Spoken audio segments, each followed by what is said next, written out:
I have to speak on behalf of the 10,500 missing people, the working people here in this island who don't have quals, but they need housing just the same, but they don't even feature in any of the figures, do they? Absolutely, but I think if we can address, we've got 800 odd people on the housing waiting list at the moment, continually growing. I've got a lot of constituents I see every week.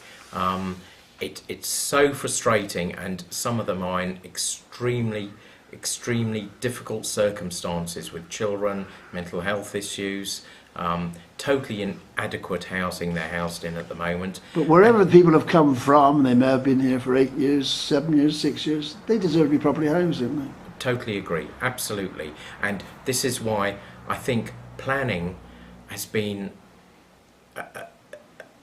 almost an obstacle in some ways. The bureaucracy of allowing people and the price of architects' fees to get to the building stage or diversification stage is so costly. I don't know what is going to be left of a housing ministry once after the election, because the housing minister is wanting to be the health minister.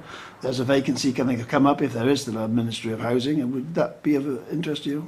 Well, I think it's important to have a housing minister, in my view. And you mentioned there, well, we were talking about affordable housing, but the Minister for Planning and Environment, Deputy Hummel, has also been pushing for affordable housing, and he too has become frustrated because it hasn't been delivered. So I know he's been doing some good work, and it's a shame through the Council of Ministers we haven't been able to deliver it. But I think we are on the right track now, and hopefully some will be delivered shortly. One of the trends is that assets like housing are being sort of sold off. They're not. I mean, the housing has been transferred, social housing as they call it, has been transferred to this weird beast Andium, and it's got a board with some very highly paid people for very few hours work. Not very answerable to the state. It's gradually slipping away from public control, and it's supposed to be public housing. These sort of trends, which are working in the ports, airports, ports, there's a trend which is happening generally across Jersey, these sort of things slipping out of public control. Do you not worry you? Well, I'm hoping there still will be public. I've had 2 meetings this week with Andium, which is the new housing gateway, and I feel I've had a good response to the queries I was asking. I was welcomed openly, so in my experience I haven't had any issues yet. Those sort of discussions you've had with Andium, how are the public to know? This is one of the conundrums as far as I know. A lot of stuff goes on behind closed doors, but the public don't actually know what's going on. Well, what we do know, Mike, is that our social housing in the past has not been maintained and not been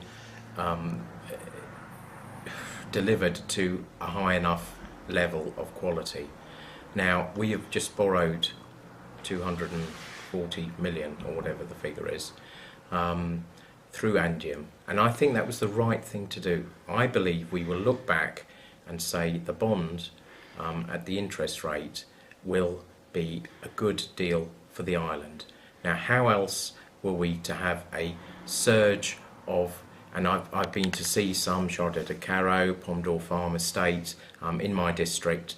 The residents there are over the moon the way they've been upgraded, and they needed to. Double glazing, insulation, basic things, but they've made a huge difference and a huge saving on their running costs, the day-to-day running costs, and that's what we've got to aim to deliver. We've touched, just by mentioning tourism, we've touched on mentioning agriculture. I mean, they used to be relatively mainstays of the economy here. As we all know, their agriculture from a money point of view is virtually meaningless as compared with finance. Tourism is struggling. Are they both dying industries? They're changing, and they have changed a huge amount, but throughout the generations, my grandparents, my great-grandparents, farming has changed dramatically. Now, the key to me is that you've got to change with it. You've got to diversify, and it's like in my grandfather's day, it was cattle and export of bulls. That was one of the main incomes. now things change, and you see the dairy industry is a good example. I know Used to be 1,000 dairies, now 20. now only 20. Very, very sad to see that, but that was the only way of staying in. It's like the But potato couldn't that land be industry. used for other purposes, better purposes, putting other activities on that land, maybe housing, but maybe other commercial activities? That land is so valuable in a small I think island. there's a big opportunity to allow or relax some units to diversify into tourism-related activities, and we've seen it with Carlton and Christina Lefevre at the Amazing Maze is one example, and that to me is proper diversification.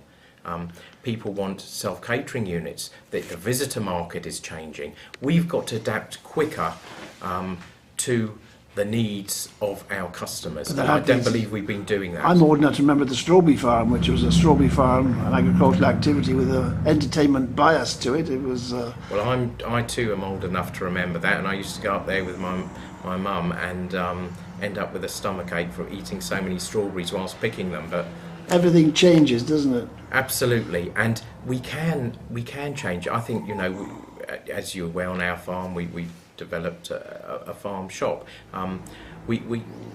That's one example of a diversification as well, and there are lots of others that could be tourism related. I've given you a bit of stick over the years because you still have porta cabins for housing staff workers or farm workers. They're not your farm workers anymore, as far as I can make out, because your fields are contracted out to another grower. That's or to a right. grower.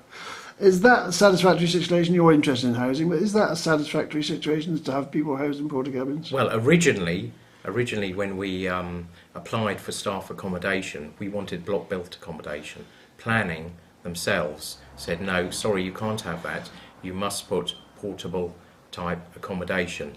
And we searched and looked for some of the best ones we could find. Each unit has its own toilet, shower, bathroom, kitchen, etc. And actually we found, as a community, our staff actually preferred something like that because they were all At least they got a detached. private self-contained unit which they can call their own, but it's Absolutely. maybe substandard. I mean, the irony is I attended a hearing for Mr. Binney when he was Royal Potatoes. He sold the business. That's right. At St. Wands, he was wanted to build granite accommodation, granite farm buildings for his staff, and that got knocked back by planning committee. So it does make you wonder whether they really want to house people adequately, doesn't it? Absolutely, and we should do, and I totally agree we should be housing people in the best possible. But I've seen in my district when I first got in, in certain areas, some of the accommodation was absolutely terrible and dangerous from a fire risk point of view. I'm glad to say I believe that's changing. Your telephone's ringing and we're coming to the end of this anyway, but you've been in for 3 years. That's about £150,000 of income from the States, from the taxpayer. Have you earned it? That's up to the public to decide, and we'll see in this election, in these forthcoming elections. But I would like to think I have, and when I did stand, I took a substantial drop in income, which I was happy to do. Okay, the bell's ringing, so we better stop. Thank you, Mike. Thanks for your time.